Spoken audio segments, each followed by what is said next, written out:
number 9 can be found woven throughout the unfathomable and ever-changing structures of the Architect of Fate's own realm within the warp. The Lords of Change, the greatest servants of Tzeentch and commanders of his convocations, are ordered within 9 levels of atrocity. Beneath each of those most exalted are 999 legions, each divided into 9 hosts. It is said that when demons are slain, their immortal spirit appears within the impossible fortress, arriving before their maker from one of the ever-shifting 9 gates, there to be either reformed or reabsorbed by the will of Tzeentch. In Warhammer, there's reality and there's another place. Call it Hades or Hell, Jahannam, Naraka, or the Underworld. Call it the Warp. The universe of Warhammer 40k has very unique lore, but what distinguishes it more clearly from other franchises is that it is a sci-fi reimagination of a gothic fantasy. More specifically, the world of Warhammer fantasy that spawned it. And while turning orcs and elves into aliens is already very iconic, surprisingly the craziest part about Warhammer 40k is the thing that changed the least. I already talked about the Immaterium in our Orc vs. Kroot video, but I didn't go into too much detail on the beings that inhabit that realm. What we call demons are essentially the byproduct of mortal souls imprinting into the psychic realm of the warp, our emotions, feelings, and thoughts given shape. And just as positive numbers multiplied by negative numbers become negative themselves, it seems that positive emotions have been overruled by negative ones in the warp, turning it into a hellscape that defies any understanding or logic. Simply put, chaos. What this means in practical terms is 3 things. First, in both the fantasy and sci-fi variants of Warhammer, the warp exists, and so demons and their masters exist. Second, despite fantasy or Age of Sigmar, whatever you prefer, and 40k being different settings, the demons and those who command them are the same in both. In fact, demons are the only army that you can play in both games using the same miniatures. Third, there is no solution to this problem, not as long as mortals exist and feel emotions. Humanity can't win the war against demons because while it fights this enemy with one hand, it feeds it with the other. Following this logic, it should be a wrap for the demons, right? If they were a unified force, they could just break through and cause the material and immaterial planes to merge, bringing hell into reality and beginning an eternity of torment for all life forms in the galaxy. But this has yet to happen. The universe is wise and wicked in its equilibrium. There is another war going on. In fact, you could say that the colossal war taking place in the material universe is the lesser of these 2 conflicts when compared to what is happening in the warp. Now, you may be fooled by the endless armies of demons of all shapes and sizes, falling upon each other in monstrous myriad tides of maddening shapes in a realm that does not know time. You may bear witness to greater demons that lead these legions and believe that they, who can easily destroy entire armies of mortals with a mere gesture, are those who decide the way of the war. But do not be mistaken. There are only 4 entities making actual decisions in the warp. Maybe 5 if you feel generous. Everything else is a chess piece, laid out across the greatest table in the universe. They call it the Great Game. And to play something like this, you need to be a god. So, let's talk about our players. As much as I enjoy the world of Warhammer separately from the game it originated from, I believe that it is often the greatest vehicle of storytelling and world building for this universe. And the best way to understand each of the 4 gods is by looking at their demons as extensions of themselves. Because Khorne is the Lord of Blood, the god of war and violence. He cares not where the blood flows from, only that it flows. Khorne's forces are a spear, a never-ending charge, an army of pawns throwing themselves forward, glad to be destroyed and make room for rooks to crash through the broken lines and wreak havoc. Slaanesh, the Lord of Excess, Prince of Pain and Pleasure, is much more subtle. There is experimentation in the shapes given to their demons, and this army is very much a whip, stretching out and lashing at the back, surprising its opponent with deadly speed and grace. Bishops and queens, weaving in and out of a deceptively thin line of pawns, taking pleasure at playing with their food. Nurgle, the Lord of Decay, is the opposite. His demons betray a sluggish steadiness, a bloated inelegance crafted solely for the purpose of holding the rot for long enough to spread its infections. The forces of Nurgle are a cudgel, an overwhelming throng of pawns and kings, slowly but steadily moving up the board and giving a deadly embrace to any who come close. And then there's Tzeentch. What's going on? What is this? What happened? Look at these pink horrors. They explode into two when they die, and then they do it again. Also, birds, for some reason. We're gonna put them everywhere. Hell, make some of the ones from before also have beaks and feathers as well. Wait, why are we trying to make them into something vaguely recognizable? Ah, yes, look at them. This one exists only to scream. And this is something that has been molded into shape only for it to not make sense. A container for the frenzied flame of madness. And I have no words for this one. To Tzeentch, the most beautiful thing about the ethereal entities in the warp is their constant chaotic change. In stark contrast, change is a slow and boring process in the material universe. The only interesting part of living beings is that their change can be accelerated, altered, and twisted through magic. All of this manipulation, distortion, and mutation is the flippant disdain of a god that loves the game but despises the pieces it has to use. While everyone else is trying to make a proper formation and follow a clear game plan, Tzeentch is seemingly fielding an army of pawns and knights, and relying on how unpredictable his movements are. Where Nurgle, the Plague Lord, embodies stagnation, Tzeentch stands in stark contrast as the manifestation of mortal ambition and the desire for change within the Immaterium. It is said that he was the second of the Chaos Gods to achieve full sentience within the warp, his birth mirroring the rise of human civilization with its endless schemes, political savvy, and deceit. I like Tzeentch. He is the strangest of the Chaos Gods, yet likely the most complex and without a doubt the most dangerous and twisted.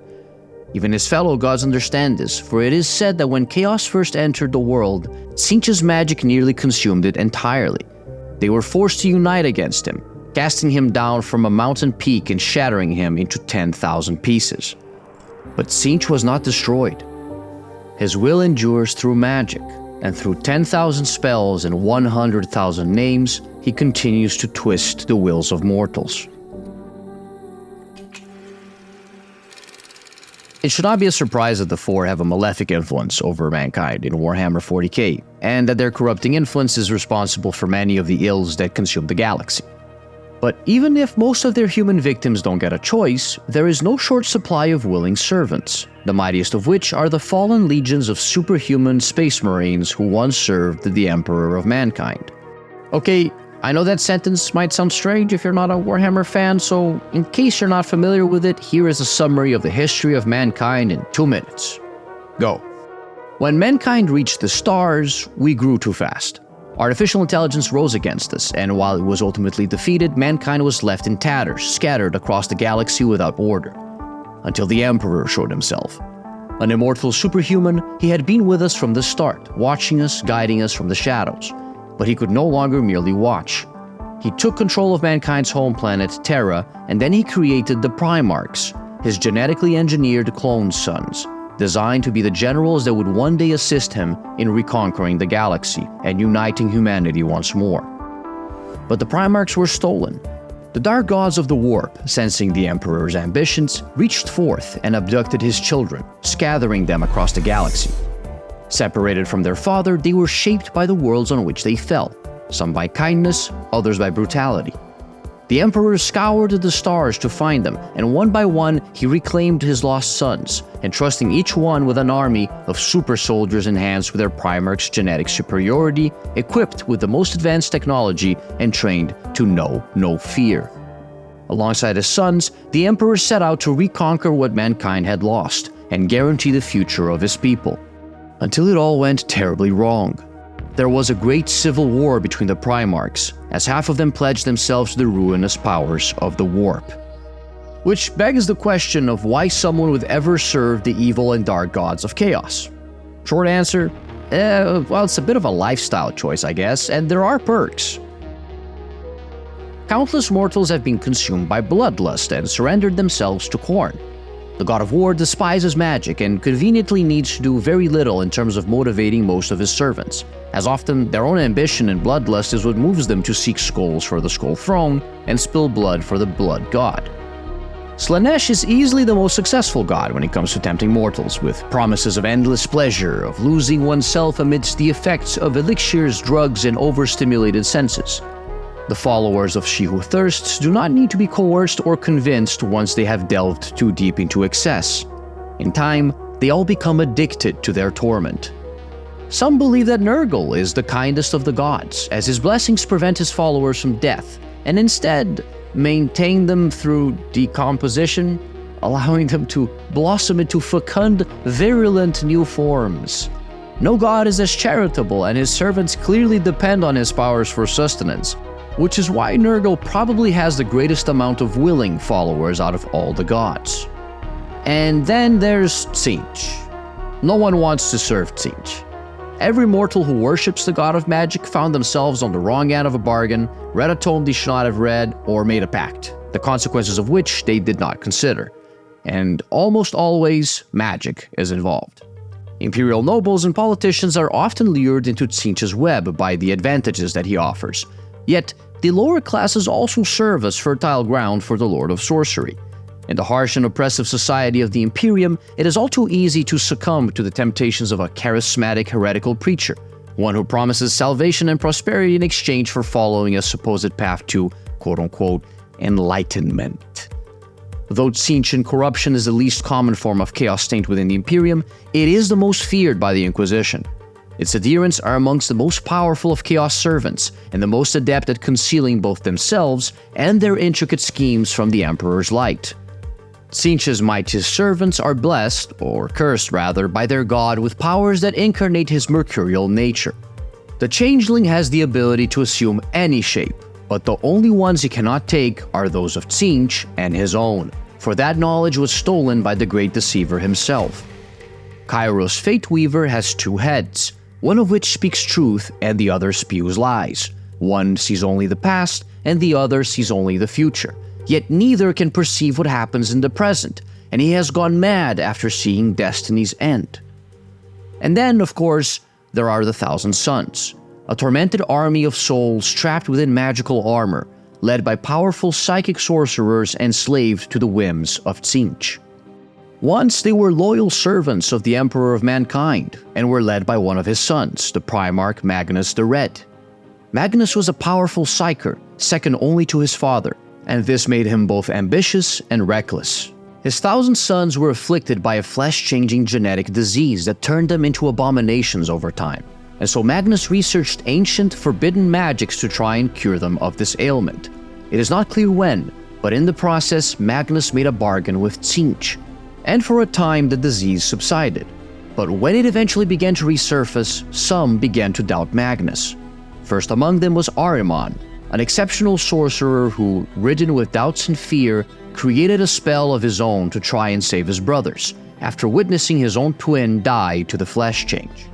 Ironically, the rubric of Ahriman did ultimately stop the disease, but it has turned the vast majority of the Thousand Sons into little more than suits of armor, animated by the arcane dust of the souls trapped within them. If the rubric were to fail, the Legion would simply vanish, which means that the few sorcerers who remain intact are bound to Tzeentch in their hopeless quest to save their brothers.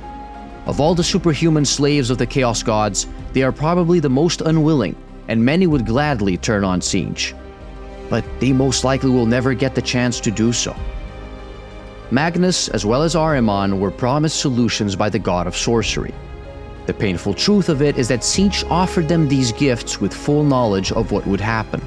They were both tricked into servitude by the dark god lurking behind this disturbing sigil.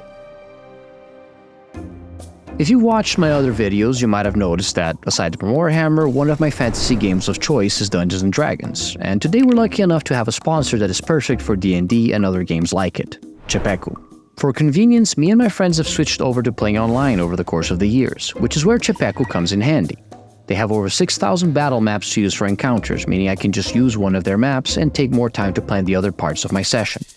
Czepeku also has a token builder, which is an easy way to let your players give a face to their characters and for the DM to create interesting NPCs. Or you could just hit random a bunch of times and behold your creation.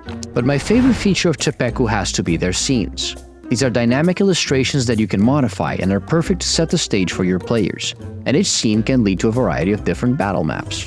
This is not only useful for experienced dungeon masters, but it can be the perfect way to get started if you're new to tabletop RPGs. I find that these beautiful illustrations can easily become the catalyst for a session or even a whole adventure. Usually you can get scenes, maps, and tokens individually, but they have a deal right now. You can use our affiliate link at gochepeku.com/Pegas to get access to all 3 for the price of 2, which is ideal if you're looking to have a campaign online, even if it's only to get you and your friends started. A huge thank you to Czepeku for sponsoring this video. This is a pictogram. It's the oldest written way of conveying meaning because it simply tries to mirror something that exists. In our head, there is a thread connecting the drawing to the entity it represents. But what happens when the drawing is not clearly depicting something? What does this represent to you? The X shape is a very simple one, which is why it can mean a variety of things. What makes it have a particular sense is the context. Here, X is a symbol standing in for a spoken sound that is used by humans to convey meaning. A letter. The thread connects the symbol to a sound. Here, the crossing lines indicate that which they cover is forbidden or dangerous. It communicates more than a simple letter. The thread connects the symbol to a concept. The Thunderbird is a mythological being found in the stories of many North American indigenous peoples. From the Algonquin in the east to the Tlingit in the west, the X meant something different than to the foreigners who came from the seas beyond. But what is clear is that even if simplified at times, this pictogram was always intended to represent an eagle.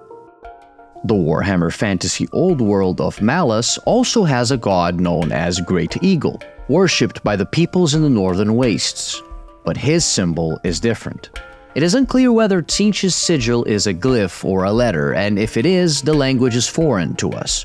So let's assume it's a pictogram, and extrapolate a little. The eagle is an animal with keen eyesight. More importantly, it gazes at us from the skies above, aware of all things below. The sigil may not look like an eagle, but it does look like an eye. It's fitting.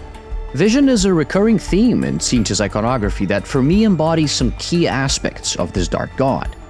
Gazing beyond the veil of reality, failing to see that you have been deceived, witnessing too much and falling to madness, becoming aware of the truth. You saw too much and now you serve. But there are more recurrent elements in Tzeentch's iconography. Here's a fun fact. There is no official art for the Chaos Gods of Warhammer. Okay, sure, there's some stuff from the 80s and there's lots of awesome fan artwork, but there is currently no correct way to depict the gods of the warp. Still, one can generally imagine what they would look like based on the demons that serve them. I would be very surprised if Nurgle was not a giant, bloated, and pustulent mess. Likewise, Slaanesh would probably take their favorite elements from humanoid physiques and combine them in an exuberant, obscene manner. As for Khorne, I think everyone just kind of pictures a bigger, angrier bloodthirster. And then there's Tzeentch. Boy oh boy, these demons are absolutely no help when it comes to determining the form of the God of Change. Is he a big evil bird? Is he a giant manta ray / demonic flying carpet? Is he just a huge mess of chaotic nonsense? To make matters worse, Tzeentch shares a property with many other gods. He is a shapeshifter. Alright, let's play a game called Find Zeus. Where is he in this painting? Okay, that was a little too easy. But where is he in this one? Or this one? How about this one? Gods often change their appearances in stories, mostly so humans can't recognize them. In the case of Zeus, he mostly did it to get laid, but most shape-shifting gods use their powers to test or deceive mankind. There is a reason why Tzeentch is known by so many different names throughout the mortal realms and the galaxy of the distant future. In every planet he visits, he finds ways to infiltrate existing faiths, or has his servants redirect mortals towards him. But there are rare telltale signs that Tzeentch is involved. When we look at mythology, gods have traits we learn to recognize, and there are many gods who have become iconic due to their unique appearance.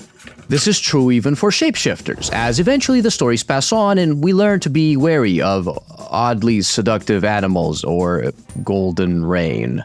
Man, Zeus is one kinky god. This is why not having official art for the Chaos Gods is a brilliant decision.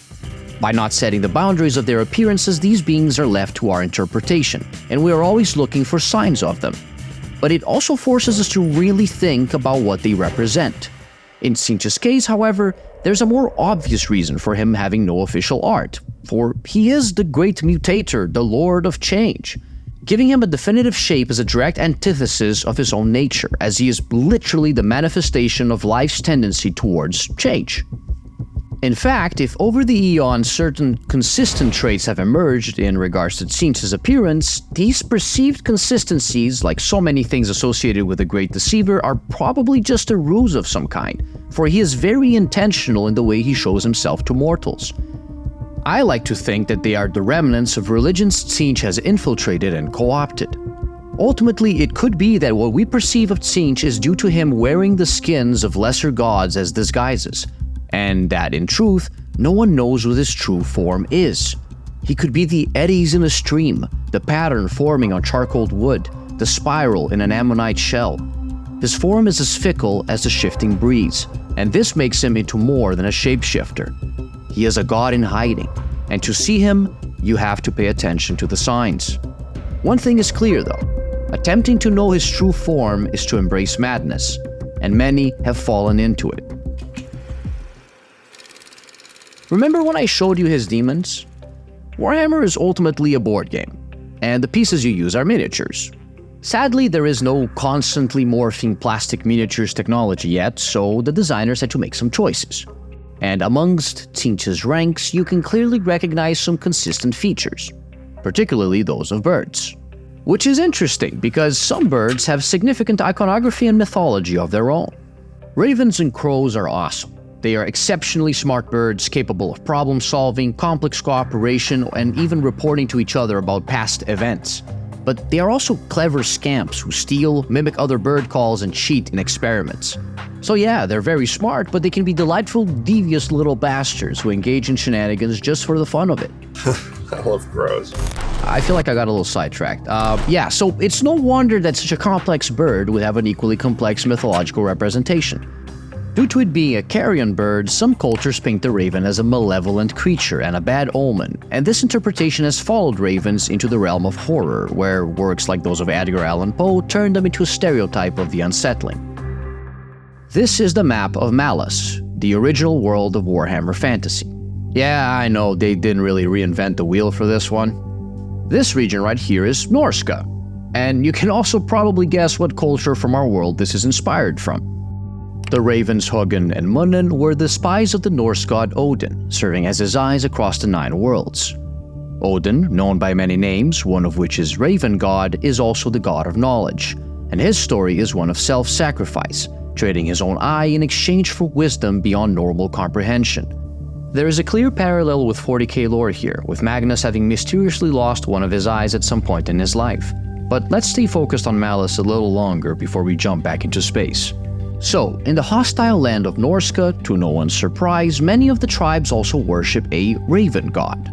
One can only imagine that the barbaric peoples of these heartless lands gaze upon the dark birds with a mix of fear, reverence, and awe. In their black eyes they feel another gaze, a hidden eye that is always watching. The eye of the raven god. But unlike Odin, this one harbors no benevolent intentions. The idea is simple, but delightful. What if warrior peoples like the Norsemen had worshipped a pantheon of evil gods and gone to war in their name? Khorne is an obvious favorite on account of all the raiding and warmongering, but Norse mythology is very deeply tied to omens, rune reading, and foretelling. It's no surprise that an all-seeing god like Tzeentch would also be revered by them. Then again, they probably did not have much choice in the matter. If you go further north, you will arrive to the hellish region of the Northern Wastes, also known as the Chaos Wastelands. In these cold and desolate vistas, some say that the realm of chaos melds with reality, and if you were to wander this place, you might witness something impossible.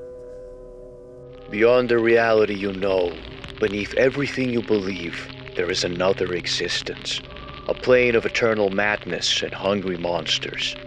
Only the evil, the corrupt, and the insane seek to contemplate the realm of chaos.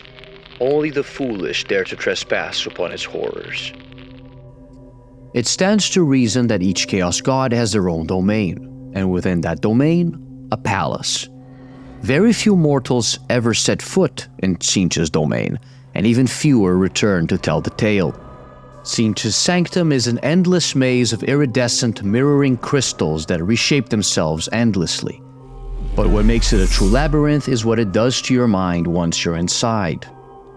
Past and future, lies and truth, dreams woven into nightmares pulled across words spoken in languages you never learned and now understand but only for a moment, a concept foreign to you entering your mind for an eternity and occupying it fully, another idea so central to you lost and forgotten like you never thought of it in the first place. And if you somehow manage to make your way through it all with some semblance of sense left in you, you will see it.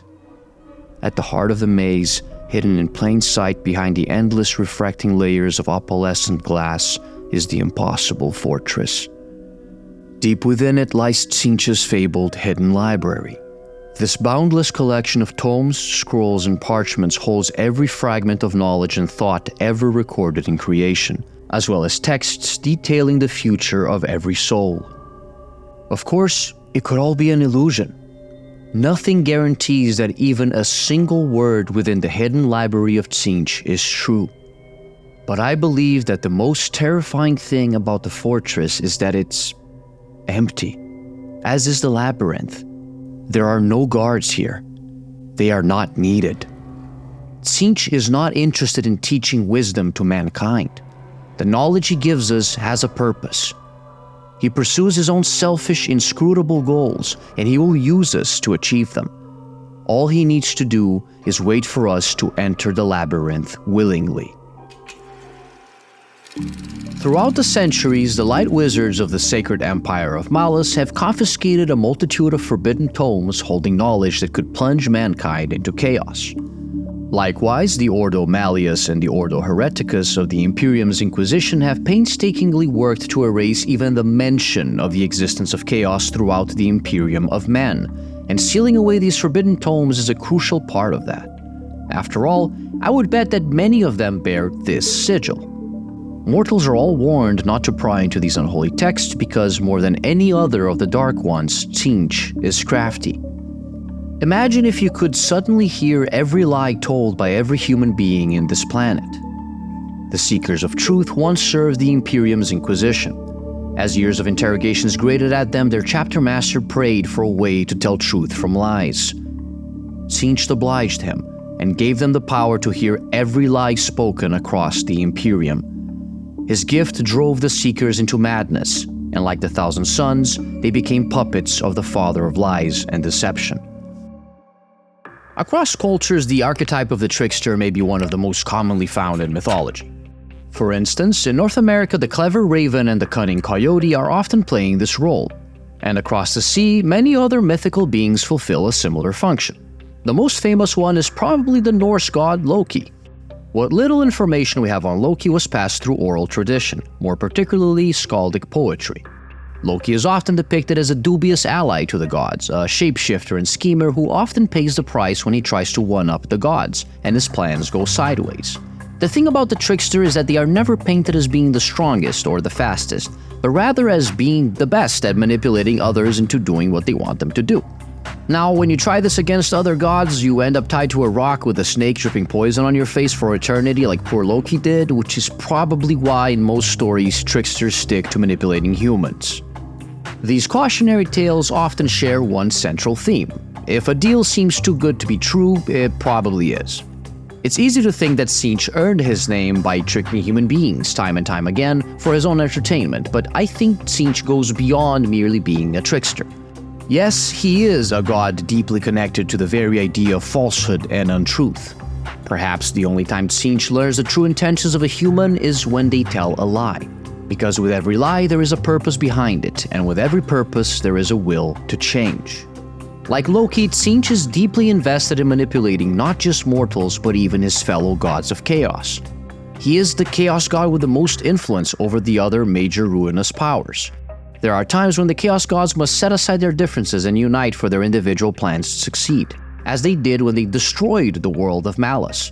And it is always Tzeentch who brokers these rare alliances of Chaos Undivided. There's one thing that I forgot to mention about Loki though. He is different from other tricksters. He may be a comical figure in some of his stories, and he may be a friend to the gods at times, but all know of the prophecy. Alongside his monstrous children, Loki is said to one day lead the giants against the gods in the Battle of Ragnarok, signifying the world's end. And the event that heralds its beginning is the death of Balder, fairest and wisest of the gods. A death that, at a first glance, seems like an accident. But if you've been paying attention, you know that it wasn't. Much like Loki, Tzeentch never acts out of altruism. It can be guaranteed that every time he moves to unite the forces of chaos, he does so with his own unfathomable goals in mind. And what is the destruction of a world when compared to the sundering of a galaxy? The Imperium's Great Crusade was the largest military campaign in the history of man. Thanks to the tireless efforts of his Primarchs, the Emperor of Mankind had reconquered in 2 centuries what had been lost to the human race for thousands of years. Things were looking good for Big E. Once he finished the construction of what he called the Great Work, a human version of the alien webway that allowed for travel across the stars, mankind would never again have to travel through the warp and suffer the influence of demonic entities. The problem, however, is that he failed to mention to any of his sons that this was the plan. In fact, he did not tell his sons very much other than, "Do your duty and fulfill my expectations." To be fair, you don't get to bond with your kids a lot if dark entities from beyond the veil of reality kidnap and scatter them across the galaxy. But as a father, you would hope that once you go and pick them up from the various worlds they have by now conquered, your sons will see themselves in you and appreciate what you're trying to accomplish. Which is great if your sons are all perfect copies of your perfect self, but they weren't. Not only were their natures different from their father, their nurture was a whole other issue. Some of your sons are natural leaders and others are not. Some are obedient, others are not. Some like your style, others do not. These 18 Primarchs are all very different. In fact, you could say that the only thing that all the Primarchs had in common was that every single one of them had tremendous daddy issues. As it turns out, the Emperor's plan had one fatal flaw. Everything he envisioned was already part of another plan. And when the ruinous powers plot together, you can be certain that Tzeentch is the one taking the lead. The forces who were originally kidnapped and shuffled his sons all over the galaxy had long since planted the seeds of dissension amongst the Primarchs, and the Master of Mutation understood that to break the crusade, the sons of the Emperor needed to be changed. The theft of fire is a common theme across mythologies, and a variety of figures, ranging from Raven to Maui, are involved in stories where a supernatural being, often a trickster, steals fire for our benefit. In some of these myths, there is a price to pay for defying the will of the gods, and Prometheus is perhaps the most famous example of this. Poor guy. The punishment seems severe, but the reason for it is simple. Fire is the catalyst of change in mankind, and mastering it is what allowed us to rise above other animals. Very often fire is a symbol for knowledge, right? In stealing fire from the gods, the tricksters give us knowledge that we were never meant to have, and that allows us to do more than merely worship the gods. It lets us question them. The Greeks tell the story of Arachne, a young weaver who believed herself to be without equal, even amongst the gods. This insulted the goddess Athena, who challenged her to see who could make the finest tapestry. Now, the contest was clearly a front. Athena chose as her tapestry's theme, mortals who have been previously punished for getting cocky. Not exactly subtle what she was trying to do here. What she didn't count on was Arachne pulling the Uno reverse card on her and weaving a tapestry that laid out every single story where the horny male gods of Olympus had shapeshifted to take advantage of women. And of course, first and foremost in the shameful pantheon was none other than Daddy Dearest, the king of the gods, Zeus. The cherry on top, her tapestry was actually better than Athena's. Needless to say, Arachne dies at the end of this story, and while Athena took pity on her and turned her into the first spider afterwards, the point of the story remained. When given knowledge, even mortals can judge the gods. Can you imagine then what the sons of a god would do once given knowledge of his imperfections? And I wonder who would benefit from giving them such knowledge. This piece by Adrian Smith is one of the most iconic artworks in all of 40k. It is the culmination of the civil war that tore the Imperium asunder. Once the Emperor's favorite son, Horus Lupercal now stands in arrogant and disdainful defiance, corrupted beyond recognition by the powers of chaos. At his feet lies Sanguinius, the most brilliant and cherished amongst the Primarchs, a brother he once loved more than any other. In killing him, Horus has shown that he has gone far beyond redemption. Facing him is none other than the Emperor of mankind. Despite his divine aura, he appears smaller than his son and stands lower than him. He feels at a disadvantage, but there is a grim determination in his eyes. He must stop Horus, no matter the cost. Even if you know nothing about Warhammer, you understand that this is a moment of great importance. It feels like a Renaissance painting depicting a biblical scene, which is hardly surprising. In a way, the Horus heresy is the Old Testament of the Imperium. It is a vast collection of stories of honorable sacrifice, painful betrayal, and cruel irony. Pair this with the complexity of its conflicts, the larger-than-life presence of its characters, and the mythical scale of this galaxy-shaking civil war, and you have the perfect story for the Holy Scripture at the heart of a religion. And at the very beginning of this story, there is a serpent that whispers temptations into the ears of the Emperor's favorite son. There is another version of the Gift of Fire, a story that is as, if not more, famous. It echoes the idea, but some aspects are fundamentally different. One thing that remains the same is the idea of the gift, and the most famous one is a fruit. The fruit from the tree of knowledge of good and evil is a little different from fire. While fire elevates us from our animal condition, the fruit is instead presented as burdening us with a knowledge that would have better been kept from us. Because it's not just knowledge, it's judgment. Once you eat from the fruit, you know the difference between right and wrong. The true tragedy of the Horus heresy is that even as it unfolds, much of it seems preventable. But the failures of individuals are paired with the cruel plotting of dark gods, and one by one, half of the Primarchs fall under their influence. One of the most tragic falls was that of Magnus. As a powerful psyker, Magnus was a clairvoyant. He saw the disaster ahead before any others. He broke imperial law and used his powers to try and warn his father, but in doing so, he irreparably damaged the great work. The furious emperor sicked his brawling wolf on him, and Magnus, knowing himself both tricked and guilty, offered up his neck. But after the devastation of his planet, when the killing blow was about to fall, the ritual he had prepared was completed. Magnus and 1,242 of his sons vanished, leaving behind only these words. "You are a sword in the wrong hands, my brother. You have severed an innocent neck, and it will plague you forever." Magnus ate the fruit. The serpent that tempted him knew that he would avoid punishment, and that the Emperor's righteous wrath would only fall on the Primarch. It was the same entity that granted him a cure to the flesh change, the same being that had cursed his sons in the first place. Tzeentch is a god of cruel judgment.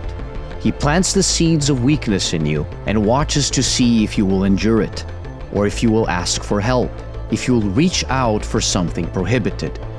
His punishment is a gift to you to welcome you. You have stepped within the threads of failure, and now you belong to him. He weaves his web across the universe and baits mortals into becoming tangled in its threads. A tapestry of wrong choices. There is another European raven god capable of magic and foretelling. The Morrigan was a Celtic deity and was also considered a triple goddess. The triple goddess is one of the oldest and most common archetypes of gods, and the most famous of them are those called the Fates. Often appearing as a set of three women varying in age, these deities beheld the past, present, and future of all mortals as threads woven onto a loom. The Hittites called them Gulsis, whilst Greek heroes often sought the Moirai, and Vikings believed the Norns to sit by the foot of Yggdrasil. but the oldest known text comparing destiny and weaving comes from Hindu scripture. To weave is to cross threads. In its simplest form, many threads are laid out vertically, and then one single very long thread is drawn through them, over and under, until they are all brought together. The long thread is called the weft. The many threads are called the warp. The Norns are goddesses of the weft. They watch as they weave, gazing at the unifying superlative understanding of what it is that binds the universe together, of what makes humanity divided and yet unified. They care not for the destiny of the individual. Tzeentch is a god of the warp, the beast that gazes at the loom, at an infinite multitude of choices trapped within beings that are blind to how evident their lives seem to whoever weaves on the loom. And yet, each thread is unique, and each warp ends in a different way. Tzeentch watches every single thread carefully, hungrily plucking out any that slip out of the woven fabric of reality, then pulling and weaving them back in whatever direction he fancies. Deep down, Tzeentch wants to get a hold of the loom. But such a being should never ever get to weave all destinies. Even his fellow Chaos Gods understood this, which is why they united against Tzeentch when his triumph was near. The other gods are not subtle about their intentions. Khorne aims to conquer the material realm. Slaanesh desires to corrupt it, and Nurgle wishes to absorb it. Only Tzeentch remains mysterious, scheming for the sake of it. But do not for one moment think that this is all being done randomly. The Weaver of Destinies is always planning ahead, and every move he makes is to further his goals. And I think that Tzeentch only wishes to control the fabric of reality so that he can tear it apart. Do you know what this pictogram means? It shows an ibis and a circle. It represents an Egyptian god, a god of hieroglyphs, art, wisdom, judgment, magic, science, writing, knowledge, and the moon. Thoth, the ibis-headed Egyptian god of scribes, is a fascinating being, and as I'm sure you've guessed by now, I like him a lot. For starters, he's got quite the resume. While his main occupation was being the scribe of the king of the gods, Ra, and traveling alongside him on his bark to maintain the cosmos, he also moonlighted as Ani, god of equilibrium, and helped judge the souls of the dead by checking if they were perfectly balanced on the scale of Anubis. On top of that, Thoth invented all the things he was a god of. So essentially everything that was ever written by a human being, Thoth had already written before. Every law he already considered, every science he already figured out, every letter he already shaped. All human knowledge is essentially rediscovering what Thoth already knows. Unsurprisingly, the Egyptians sure seemed to love him. Amidst the hot-headed pantheon full of betrayals and bloodshed, Thoth is always depicted as the settler of disputes, the reasonable mind tempering the fiery antagonisms of his peers. Now that I have painted you a picture of Thoth, it's fair to say that he seems like a good god. So let me ask you a simple question. What if he was evil? And yet, still a god of all those things? It's an interesting thought experiment, and there are many possible answers you could find. But I think we have already imagined a god that is a twisted mirror to Thoth. While we can always look up to gaze at it, there is a dark side to the moon that we never see. The eye in the sky is known by many names.